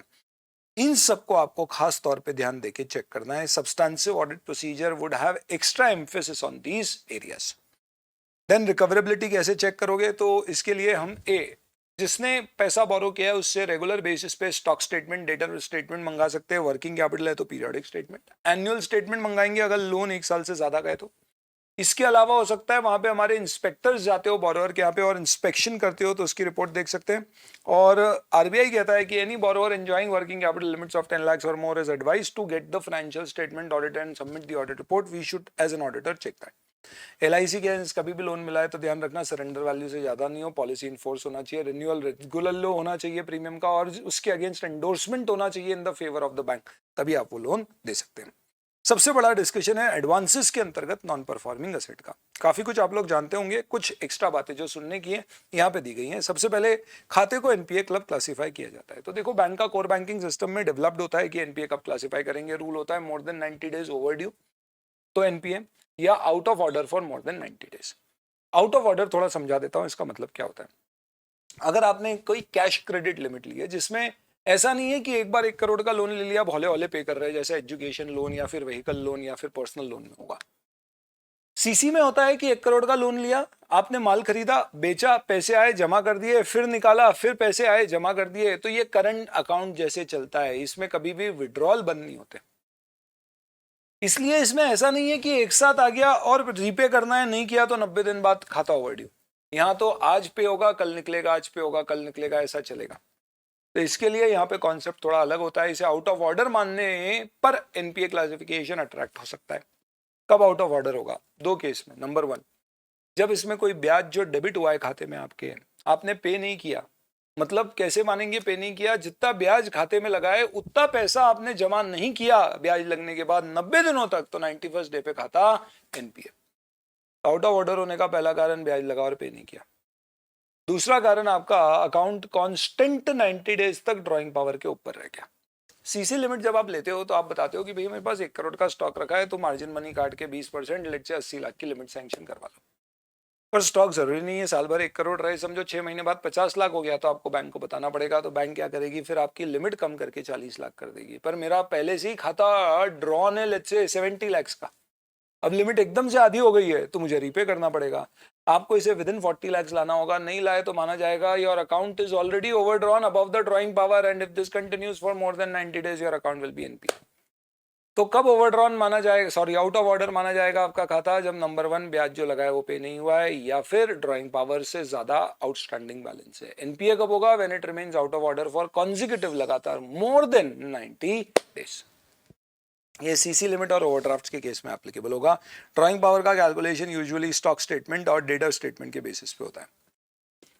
इसके अलावा आपने कोई एजुकेशन या ऐसे लोन देते हो तो ठीक है, हम अपडेट लेंगे कि भैया पढ़ाई चल रही है, रिजल्ट बता दो। वैसे ही कंपनी कोई प्रोजेक्ट लोन लेती है तो उससे हर साल एनुअल फाइनेंशियल स्टेटमेंट मंगाते हैं, उसके स्टेटमेंट मंगा के खाते को रिव्यू किया जाता है। Due date of statement submit करने से 180 दिन तक अगर रिव्यू नहीं हुआ तो खाता एनपीओ होगा। यहाँ पे ये 90 दिन लिमिट नहीं लगती है। इनका लॉजिक ये होता है कि भैया रिन्यूअल के लिए हमें जो ड्यू डेट दी है उसमें 3 महीने तक एक्सटेंशन अलाउड है, उसके बाद भी नहीं हुआ तो फिर खाता माना जाएगा कि खराब हो गया, और फिर 90 दिन की रूल लगेगी, 90 दिन बाद खाता एनपीए हो जाएगा। सेम इसी तरह से स्टॉक स्टेटमेंट वगैरह आने थे और नहीं आए तो उस केस में इसे मानते हैं temporary deficiency in account. Working capital loan में हम स्टॉक डेटर स्टेटमेंट मंगाते हैं, नहीं आए तो 3 महीने पुराने स्टेटमेंट तक काम चल जाता है, उसके बाद खाता माना जाएगा कि इट इज इरेगुलर और फिर 90 डेज बाद एनपीओ होगा। यानी इफेक्टिवली स्टॉक स्टेटमेंट आया तो 3 महीने तक तो उसी से काम चला, उसके बाद भी अगर नया स्टेटमेंट नहीं आया तो 90 दिन बाद खाता एनपीओ होगा। यानी इफेक्टिवली 6 महीने हो गए, 3 मंथ्स प्लस 90 डेज। इसे बोलते हैं टेम्पररी डेफिशिएंसी की अकाउंट रिन्यूअल नहीं होना है, स्टॉक स्टेटमेंट समय पे नहीं आने के कारण खाता एनपीए होना। अब इस पूरे एनपीए के कुछ एक्सेप्शंस हैं जहां पे या तो 90 दिन वाला रूल नहीं लगता है या खाता एनपीए नहीं होता है भले ही 90 डेज से ज्यादा ओवरड्यू हो गया।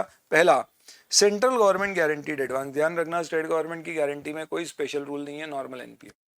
आपके एडवांस पे सेंट्रल गवर्नमेंट की अगर गारंटी है और खाते पे अकाउंट पे लोन रीपे नहीं हुआ और आपने गारंटी इन्वोक कर दी, यानी कि आपने बोला सरकार को कि भैया इसने पैसे नहीं दिए आप दो मुझे, और सरकार ने मना नहीं किया, अंडर वैल्यूएशन है, पर इस पीरियड के दौरान 90 दिन क्रॉस हो गए, ओवरड्यू हुए, तो खाते को एनपीए क्लासिफाई मत करना, प्रोविजन बनाने की जरूरत नहीं है, सरकार की गारंटी है पैसा आ जाएगा। लेकिन इनकम कैश बेसिस पे रिकॉग्नाइज होगी और अक्रूवल इनकम जो रिकॉग्नाइज की थी पास्ट में जो रिकवर नहीं हुई है उसको रिवर्स भी करना होगा। तो 3 में से एक चीज नहीं होगी एनपीए क्लासिफिकेशन पर, कैश बेसिस और reversal of already recognised unrealised income will have to be done. Books में खाता एनपीए नहीं दिखेगा, प्रोविजन नहीं बनेगा। एग्रीकल्चर एडवांस के केस में 90 डेज का कॉन्सेप्ट ही नहीं लगता है, यहाँ पे क्रॉप सीजन चलता है। क्यों? क्योंकि अगर एक फार्मर ने एग्रीकल्चर लोन लिया और रीपे नहीं कर पाया तो अगर वो उसने आज रीपे नहीं किया है तो वो प्रैक्टिकली स्पीकिंग अगले क्रॉप सीजन के बाद ही रीपे कर पाएगा, उसके पास और कहाँ से पैसा आएगा। तो इसके लिए यहाँ पे कहा गया है कि अगर फार्मर ने लोन लिया है जो भी क्रॉप के लिए, वो क्रॉप साल में कितनी बार होता है। तो मैंने अगर सपोज गेहूं के लिए लोन लिया है, गेहूं की फसल डालने के लिए, तो साल में गेहूं की फसल एक ही बार होती है, तो इसे कहा जाएगा लॉन्ग ड्यूरेशन क्रॉप। तो अगर आपने इस फसल से लोन रीपे करने की बात की थी, नहीं कर पाए, तो अगली फसल की जो ड्यू डेट है तब तक ये लोन रीपे नहीं हुआ तो खाता एनपी होगा, नहीं तो नहीं होगा, फिर 90 दिन नहीं देगा। और सपोज मैंने फसल चिलीज या मिर्ची की डालने के लिए ली जो साल में 2 बार होती है, तो उस पर्टिकुलर केस में अगर आपको ये कहा जाए कि भैया आपने चिलीज के लिए लोन लिया और ये फसल 2 बार होती है, तो अगर आपने 6 महीने की फसल का लोन रीपे नहीं किया तो अगली फसल खत्म होने पे आपको लोन रीपे करना है। यहाँ पे ऐसा नहीं होगा, यहाँ पे 2 क्रॉप सीजन मिलेंगे, यानी अगली फसल और फिर उसकी अगली फसल, इफेक्टिवली 1 साल पूरा हो जाएगा अगर 6-6 महीने की 2 क्रॉप सीजन। ये लॉजिक से यहाँ पे चलता है, 90 दिन का रूल नहीं लगाया जाता है, इसलिए बोलते हैं agriculture advance is an exception to the 90 days rule. इसके अलावा और भी कुछ एक्सेप्शंस होते हैं और इंपॉर्टेंट एस्पेक्ट्स होते हैं एनपीए क्लासिफिकेशन के, जैसे एनपीए क्लासिफिकेशन बोरोवर वाइज होता है ना कि फैसिलिटी वाइज। मैं एक कंपनी हूँ और मैंने बैंक से overdraft, cash credit, term loan, अलग अलग लोन दे रखे, एक बिल भी डिस्काउंट कराया था। वो बिल डिस्काउंट होने की ड्यू डेट पे करना था, छोटा सा बिल था, पेमेंट नहीं आया तो मुझे देना था, मैंने भी नहीं दिया, 90 दिन क्रॉस हो गए, बाकी सब कुछ रेगुलर रीपे हो रहा है, पर अगर ये एक बिल एनपीए हो गया तो मेरे जितने उस बैंक में खाते हैं उस बैंक में सारे एनपीए। ध्यान रखना एनपीए क्लासिफिकेशन बैंक वाइज होता है, पर एक बैंक में एक बोरोवर की एक भी फैसिलिटी यानी लोन एनपीए हो गया तो उसके सारे लोन एनपीए हो जाएंगे, क्योंकि रिस्क ऐसा नहीं होगा कि ये बोरोवर बिल पे करने में ना गड़बड़ करेगा दूसरे लोन पे कर देगा, ऐसा नहीं है, अगर गड़बड़ है तो सब में हो सकता है। लेकिन अगर दो बैंक ने ज्वाइंट लोन एक बोरोवर को दिया है जिसमें से एक बैंक पे प्रीपेमेंट नहीं आया, दूसरी के पास आ रहा है, तो इसने एनपीए क्लासिफाई किया तो दूसरे को एनपीए क्लासिफाई नहीं करना है, इसे बोलते हैं कंसोर्शियम एडवांस में NPA classification is done by banks respectively and not based on the lead bank और the main bank. Every bank will individually see the recovery pattern and then classify the account as NPA.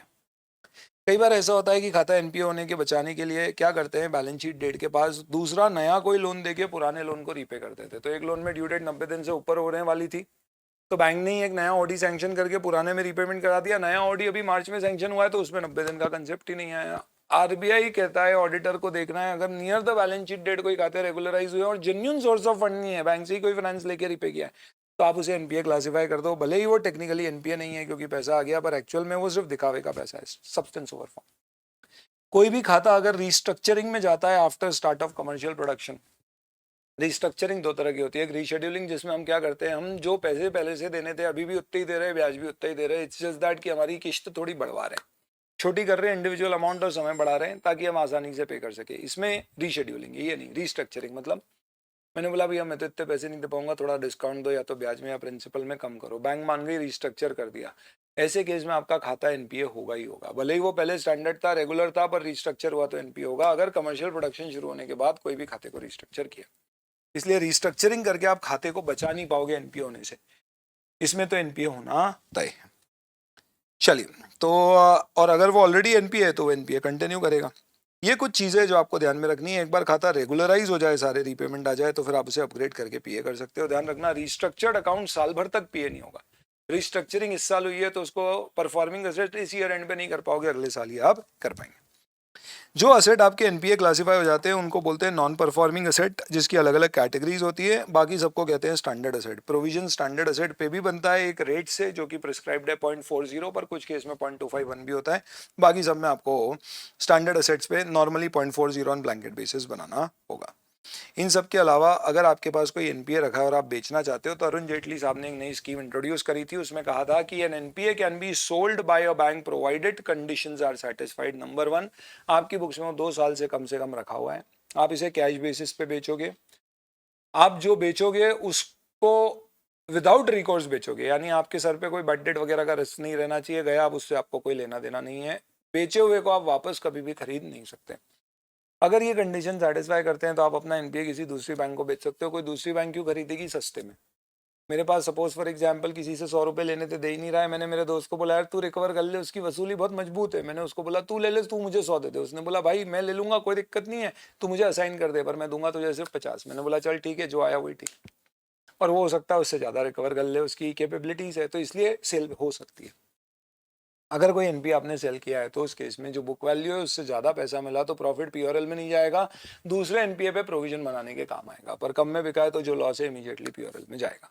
खरीदने वाला इसे performing asset classify करेगा, इसमें provision normal से थोड़ा ज्यादा होता है स्टैंडर्ड एसेट का, और इसमें जो भी पैसा आएगा वो पहले प्रिंसिपल के अगेंस्ट और बाद में ही ब्याज के अगेंस्ट में रिकवर किया जाएगा। ये सारी बातें यहाँ पे लिखी गई है सेल परचेज ऑफ एनपीएस में। इसके ऊपर क्वेश्चन एग्जाम में आ चुका है इसलिए क्रिटिकली इंपॉर्टेंट है। ये आपका एडवांसेस का जितना डिस्कशन अपने सिलेबस में है उतना मैंने कवर कर दिया, ऐसे बहुत सारी बातें और हो सकती है, इंटर में भी होता था। फिक्स एसेट में नॉर्मली आप क्या चेक करोगे, यूजुअल जो चेकिंग होती है वो कर लीजिएगा, there is nothing much here, इसमें कुछ ऐसा इंपॉर्टेंट अपडेट भी नहीं है। ये आप अपडेट बेसिकली ये देख लीजिए, एचओ और जेरो के रिकॉर्ड्स होते हैं तो आप देख लेना।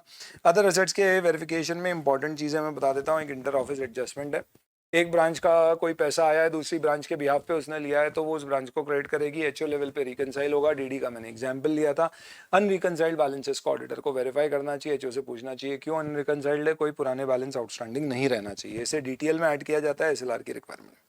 स्टेशनरी और स्टैंप अगर आप खरीदते हो तो इसे खर्चा बुक करना, पर एक्सेप्शनली हाई एक्सपेंडिचर है और बहुत सारी स्टेशनरी इस साल यूज ही नहीं हुई, चेक प्रिंट करा है खूब सारे मार्च में, पड़े हुए हेवी एक्सपेंडिचर है, तो फिर आप जितना भी चेक यूज अनयूज्ड है उन सबको असेट बुक कर सकते हो on the books as stationery stamp. Physical verification करेगा ऑडिटर, ध्यान रखेगा कि ऑब्सोलीट नहीं होना चाहिए, इसके ऊपर प्रॉपर सिक्योरिटी होना चाहिए, क्योंकि डीडी बुक वगैरह घूम गई तो लोग फॉर्जरी कर सकते हैं। Non banking asset acquired in satisfaction of claim, यानी कि आपने किसी को लोन दिया, रुपए नहीं दिए उसने, तो उसने गिरवी रखी थी, उसकी जमीन आपने जब्त कर ली, इसे कहते हैं immovable property acquired in satisfaction of claim. आपको इसे यूज करने की परमिशन नहीं है, आप सिर्फ इसे बेच के ही पैसे रिकवर कर सकते हो, इसलिए इसका वैल्यूएशन कितने पे होगा, इसकी नेटबुक वैल्यू या net book value of advance whichever is. आपको डॉक्यूमेंट्री एविडेंस देना अपने पास में है या नहीं है, बेचा है या नहीं है, और इसको बेचने का प्रोसेस आपको फॉलो करना पड़ेगा।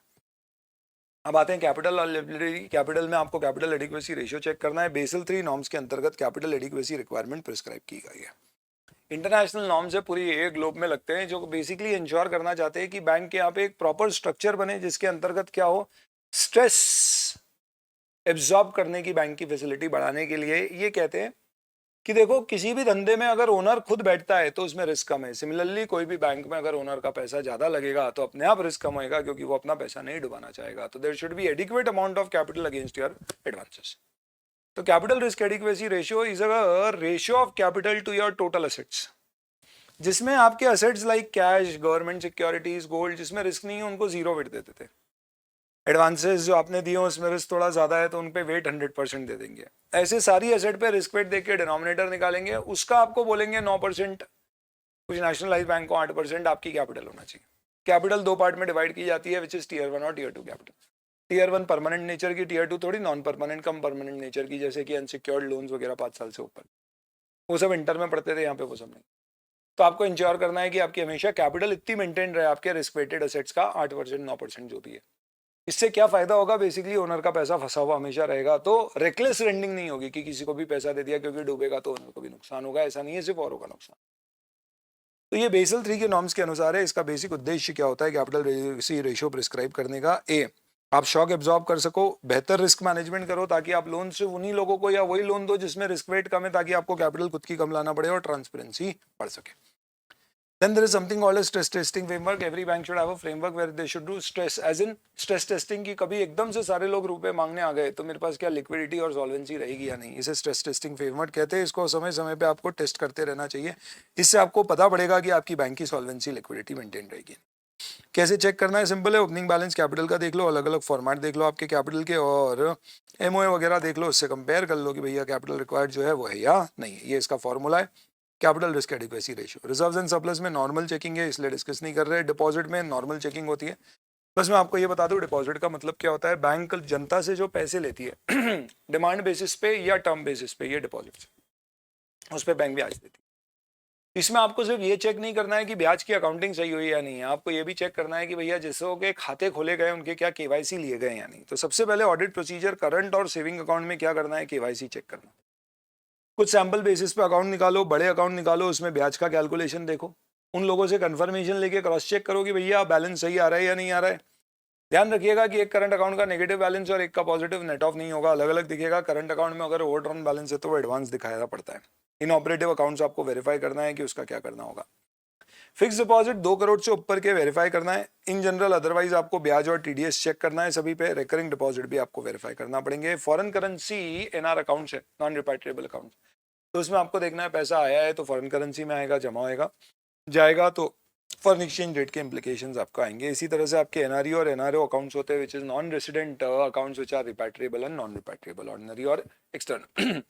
तो ये जो अकाउंट्स है इसके ऑपरेशंस आप वेरीफाई करें। इसके अलावा इन जनरल आप देख ले कि डिपॉजिट बढ़ा के तो नहीं दिखाएगा, इंटरेस्ट की अकाउंटिंग हुई है, ईयर एंड तक इंटरेस्ट कैलकुलेट हुए हैं, मनी लॉन्ड्रिंग तो नहीं हुई है, मुझे किसी का चेक मिल गया किसी के नाम का सड़क पर पड़ा हुआ, उसके नाम से मैंने फेक आईडी बना के खाता बना के चेक में पैसे डाल के कैश निकाल लिया। ऑडिटर कैसे वेरीफाई करेगा?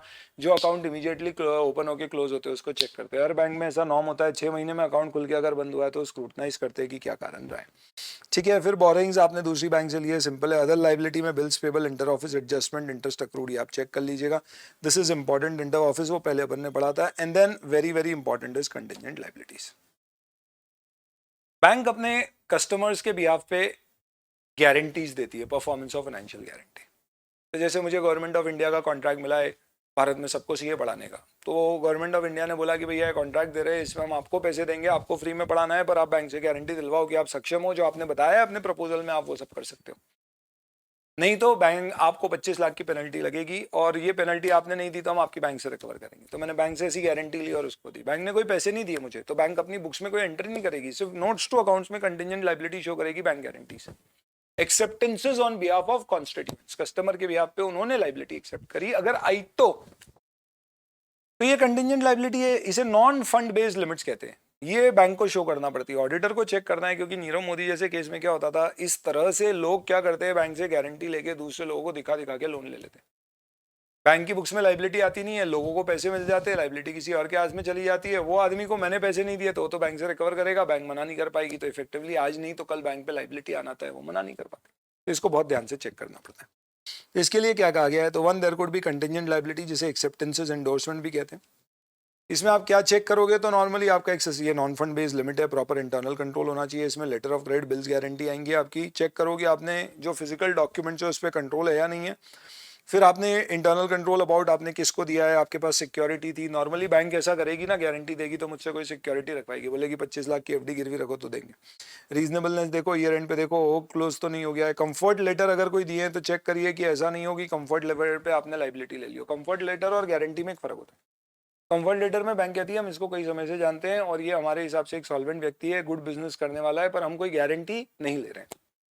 तो इसमें बैंक पे लायबिलिटी सिर्फ तब आ सकती है जब बैंक ने ये जो लेटर दिया है ये प्रूव हो जाए कि बैंक ने फ्रॉडुलेंटली दिया है, जैसा पंजाब नेशनल बैंक के केस में प्रूव हुआ था नीरव मोदी वाली सिचुएशन में, तो लायबिलिटी आएगी, नहीं तो नहीं। तो लायबिलिटी आ सकती है, हालांकि चांसेस कम है, तो ये भी आपको चेक करना पड़ेगा। नॉर्मली गारंटी का जो पीरियड होगा उतने पीरियड में इनकम बुक होगी, वो आपको चेक करना पड़ेगा। बैंक पे कोई क्लेम लगाया है किसी के द्वारा और उसको बैंक ने अभी लायबिलिटी नहीं माना है, इसे CNAD कहते हैं, claim is not acknowledged as debt. किसी भी कंपनी में हो सकता है लिटिगेशन और क्लेम। फॉरवर्ड कॉन्ट्रैक्ट में कोई एक्सपोजर आउटस्टैंडिंग है, guarantee given on behalf of constituent. Bills for collection, bill लिए थे, पैसा आया और वो लौटाने, तो उसको हम कंटिजेंट लायबिलिटी में शो करते हैं। इसमें बैंक टेम्परली क्या करती है, पैसे अभी दे देती है और कलेक्ट होकर जब आएगा तो वो अपने जेब में डाल देती है, नहीं तो रिकवर करती है, तो उतने समय तक मेरे सर पे क्या है, लायबिलिटी। और acceptance endorsements is once again basically nothing but the first point जो अपन ने देखा था उसके जैसा ही है। तो ये आप एक बार प्लीज देख लीजिएगा। Contingent liability are all off balance sheet liability, उसकी अकाउंटिंग यहाँ प्रिस्क्राइब की गई है, ये इंपॉर्टेंट है। And then we have just miscellaneous points, investments held to maturity, interbranch account, reversal of income NPA खातों में आपको करना पड़ेगी, रिस्क मैनेजमेंट प्रोसेस होना चाहिए। गुड्स के अगेंस्ट दिए हैं तो स्टॉक डेटा स्टेटमेंट आएगा आपका। वॉस्त्रो नॉस्त्रो अकाउंट होते हैं, are account with you, your account with us, मेरे बाहर की बैंक में खाते, बाहर की बैंक में मेरे इंडिया में खाते। .com यानी सॉफ्टवेयर कंपनी को दिया है। तो एक्सेप्शंस टू एनपीए, जहाँ पे 90 दिन रूल के अलावा एनपीए क्लासीफाई हो सकता है। टेम्पररी डेफिशिएंसी अपन ने पढ़ी थी, स्टॉक स्टेटमेंट 3 महीने तक नहीं आया तो सेंट्रल गवर्नमेंट के केस में एनपीए क्लासीफाई नहीं करते। ऑन लेंडिंग अरेंजमेंट्स के अंतर्गत लोन है, जैसे एनपीए बेचा है तो उसमें नहीं होता। एक नेचुरल कैलामिटी होता है एग्रीकल्चर एडवांस में, अगर बैंक ने ये घोषित कर दिया है कि ये सूखा ग्रस्त एरिया है तो उस एरिया के जितने एग्रीकल्चर लोन है उसे एनपीए क्लासिफाई नहीं किया जाएगा, भले ही रीपेमेंट क्रॉप सीजन पूरे होने पे भी ना है। एक बार खाता एनपीए होगा तो क्या इंपैक्ट होगा और कब कब एनपीए होता है, ये दिया हुआ है। लॉन्ग फॉर्म ऑडिट रिपोर्ट में एडवांसेस के बारे में क्या चीजें दी है, ये दिया हुआ है। This is all about basically और बैंक ऑडिट। फिर कॉन्करेंट ऑडिट है, हर बैंक को कराना है। 50% of their advance and their deposit should get covered under concurrent audit. This does not mean just cover the large branches but cover a branch which has various risk areas, जो मैं पहले आपको बता रहा था। Cover some foreign currency branches, investment branches, treasury operation branches, rural branches, new branches, ऐसे करके आप सिलेक्ट करिए और उनका कॉन्करेंट ऑडिट खुद करवाइए या किसी और से करवाइए। आप अपना फॉर्मेट बनाइए रिपोर्ट का। नॉर्मली रिपोर्ट मंथली या क्वार्टरली आना चाहिए। एग्जीक्यूटिव समरी बनना चाहिए क्वार्टरली बेसिस पे, जो रीजनल ऑफिस, जोनल ऑफिस पे जाएगी, जिसमें मेन हाईलाइट्स आएंगे। इसमें रेवेन्यू लीकेज कोई भी आइडेंटिफाई हुआ है जहां बैंक को रेवेन्यू चार्ज कर रहा था नहीं किया, वो आइडेंटिफाई होना चाहिए। प्लस कुछ रेड फ्लैग्स होना चाहिए कि भैया ये एनपीए हो रहा है, इसको बचाओ। ऐसी चीजें इमीडिएटली एस्केलेट हो। अदरवाइज इसमें पीरियोडिक रिपोर्टिंग होती है except for fraud, red flag areas या ऐसा कुछ होता है। तो ये कॉन्करेंट ऑडिटर इंटरनल हो सकता है, एक्सटर्नल हो सकता है, सी हो सकता है, नॉन सी हो सकता है। नॉर्मली ये किन एरियाज में ऑडिट करेगा वो आपको इंटरनली डेवलप करना है, पर ये कुछ एरियाज है जो यूजुअली कवर कराते हैं। एग्जाम में ऐसा क्वेश्चन आ चुका है, कॉन्करेंट ऑडिट में बताओ फॉरेन एक्सचेंज रिलेटेड क्या चेक करते हैं या कैश रिलेटेड क्या चेक करते हैं। सही बताऊं, जितनी चीजें अपन ने अभी पढ़ी है ना वही सब यहाँ पर आएगी। तो आप कैश पढ़ोगे तो क्या है, रोज ये लोग कॉन्करेंट ऑडिट का मतलब एक और समझ लो, कॉन्करेंट यानी ट्रांजैक्शन हुआ साथ में ऑडिट करो। तो ये पूरे समय बैंक में एक बंदा बैठे रहेगा, जैसे जैसे ट्रांजैक्शन होंगे ऑडिट करेगा। तो ये वाउचिंग बहुत करेंगे। तो कैश ट्रांजैक्शन वेरीफाई करो, इनवर्ड आउटवर्ड रेमिटेंस वेरीफाई करो, करेंसी चेस्ट है तो उसके ऑपरेशंस वेरीफाई करो, एक्सपेंस कैश में बड़े हो रहे हैं तो वो चेक करो, बैलेंस ज्यादा तो नहीं है, रिकंसिलिएशन। ये सिर्फ इलस्ट्रेटिव लिस्ट है और ऐसे 10 पॉइंट लिख सकते हो। सेम इसी तरह से investment, deposit, advances, foreign exchange, housekeeping. Housekeeping का मतलब क्या हो गया, बेसिकली आपके प्रॉपर सस्पेंस अकाउंट समय पे खत्म हो रहे हैं, इंटर ब्रांच अकाउंट खत्म हो रहे हैं, संडे डिपॉजिट पैसा आया है टेम्परली आपके पास और किसी को देना है तो तब तक वो संडे डिपॉजिट अकाउंट में रहता है। तो ये चीज़ें सही होना चाहिए, ब्याज समय पे लगना चाहिए, स्टाफ के साथ कोई ट्रांजैक्शन है तो प्रॉपर होना चाहिए, DDMT की प्रॉपर बुकलेट सेव्ड होना चाहिए, ऐसे सिस्टम प्रॉपर होना चाहिए। अदर आइटम्स बेसिकली इसके अलावा आपके रिटर्न्स वगैरह जो फाइल करने हैं ये सब, this is all with respect to your concurrent audit. Concurrent audit के बाद अब auditor appointment, remuneration of auditor, reporting system and audit committee, नया प्रोविजन है, ध्यान से पढ़ लीजिए। The option to consider whether concurrent audit should be done by bank's own staff or external auditor is left with the bank. ये concurrent audit के reference में पढ़ रहे हैं हम। In case of bank's own official, they should be experienced and well trained. Audit committee of board of the bank will decide the maximum tenure of external auditors. अगर external auditor को concurrent auditor appoint किया है, पर किसी भी case में आप 5 साल से ज्यादा के लिए एक केस में अपॉइंट नहीं करेंगे। इसमें भी however no concurrent auditor will continue with the same branch or unit for more than 3 years. उसमें भी एक concurrent auditor को एक ब्रांच मैक्सिमम 3 साल के लिए देना है, उसके बाद रोटेशन करना पड़ेगा। एक्सटर्नल फर्म्स अपॉइंट करी गई है और कोई सीरियस एक्ट और ओमिशंस और कमीशंस आई है तो फिर उस केस में आप इमीडिएटली RBI और ICAI को रिपोर्ट करो कि ऑडिटर ने गड़बड़ करी है। रेम्यूनरेशन आप आपके हिसाब से डिवाइड करिए। रिपोर्टिंग सिस्टम आपको डेवलप करना पड़ेगा, जैसा मैं अभी बता रहा था, मंथली क्वार्टरली यूजुअली होता है, एग्जीक्यूटिव रिपोर्ट्स होती है जो जोनल ऑफिस को जाती है। ऑडिट कमेटी की रिस्पॉन्सिबिलिटी है कि ब्रांच ऑडिटर्स की कॉन्करेंट ऑडिटर्स की रिपोर्ट को वो रिव्यू करेंगे, RBI की गाइडलाइंस के अगेंस्ट में कंपेयर करेंगे। इसके अलावा इंटरनल इंस्पेक्शंस अगर कोई हुए हैं तो उसकी रिपोर्ट्स को रिव्यू करेंगे और उसके बेसिस पे ऑडिटर का अपॉइंटमेंट, रेम्यूनरेशन, रीअपॉइंटमेंट डिसाइड करेंगे। ये कुछ एग्जाम्पल्स हैं जो आपके साथ शेयर किए गए, you can go through that. ये लेस इंपॉर्टेंट चीज़ें मैंने क्विकली कवर कर दी, so you have a background in terms of the context, in terms of how to handle this, and this very quickly is your coverage with respect to bank audit. Thank you.